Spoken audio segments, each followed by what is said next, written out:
Bonjour à tous, cette vidéo pour répondre au post de Sylvia, le post de ce week-end où elle expliquait qu'elle était un petit peu dans les émotions, ou un petit peu beaucoup, qu'elle avait souvent envie de pleurer et qu'elle se demandait s'il y avait quelque chose au niveau énergétique. Alors il faut savoir que pour le moment, au niveau énergétique, que ce soit pour le moment ou depuis un peu plus d'un an, on va dire, les énergies sont de plus en plus fortes. Donc ne vous posez pas la question, on nous pousse à nous éveiller, on nous pousse à avancer, on nous pousse à arrêter le monde d'aujourd'hui pour en créer un nouveau. Et cela passe par des moments d'inconfort. Moments d'inconfort qui peuvent être des émotions super négatives comme la colère, comme les pleurs, comme la tristesse.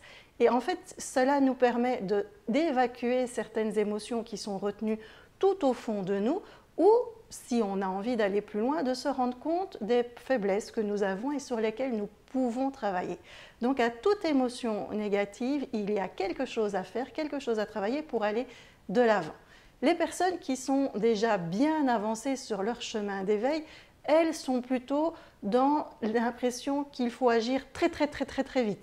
Elles sont poussées de l'avant, ce qui est aussi très inconfortable parce que dans ces cas-là, elles ont l'impression que rien ne s'arrête, qu'il n'y a plus le temps et le corps a difficile à s'adapter à cette transformation. Donc par moment, il est important de pouvoir se poser.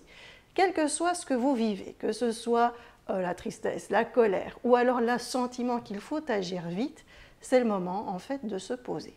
Alors ça peut paraître un peu bizarre parce que quand on a envie d'agir vite, comment fait-on pour se poser? C'est parfois difficile, ou quand on est dans ces énormes émotions, comment fait-on? Eh bien ça va être assez simple, on se pose, on s'assied, on attend surtout que les émotions passent et on les vit à fond.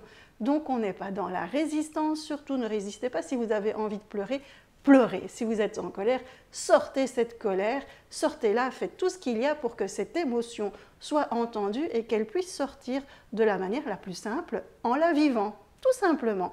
Ne soyons pas dans la résistance, acceptons que nous avons des émotions, c'est simple. Ensuite, on accepte ces émotions, on les vit jusqu'au bout.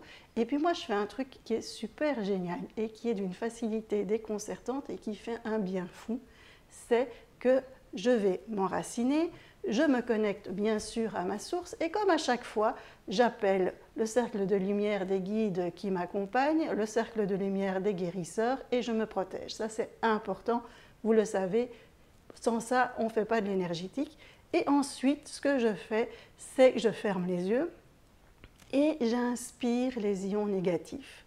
Tout simplement, en fermant les yeux, en inspirant les ions négatifs, et puis je les expire et je les distribue dans tout mon corps. On inspire les ions négatifs et puis on les distribue dans tout son corps.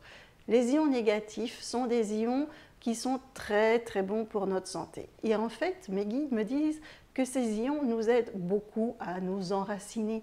Ils nous aident à être en connexion avec toutes les énergies qui se trouvent autour de nous. Ils nous aident à être en connexion avec nous-mêmes aussi. Lorsqu'on inspire ces ions négatifs et qu'on les distribue dans tout notre corps, il arrive un moment où on se sent très apaisé. Et vous allez voir, si vous le faites régulièrement, moi je le fais tous les jours, vous allez voir votre enracinement qui va être de plus en plus facile. Faites-le et puis alors après, partagez vos ressentis sur le groupe Facebook. Voilà, je vous fais un gros bisou, passez une super journée, inspirez tous les ions négatifs qui se trouvent autour de vous et je vous dis à bientôt, gros bisous.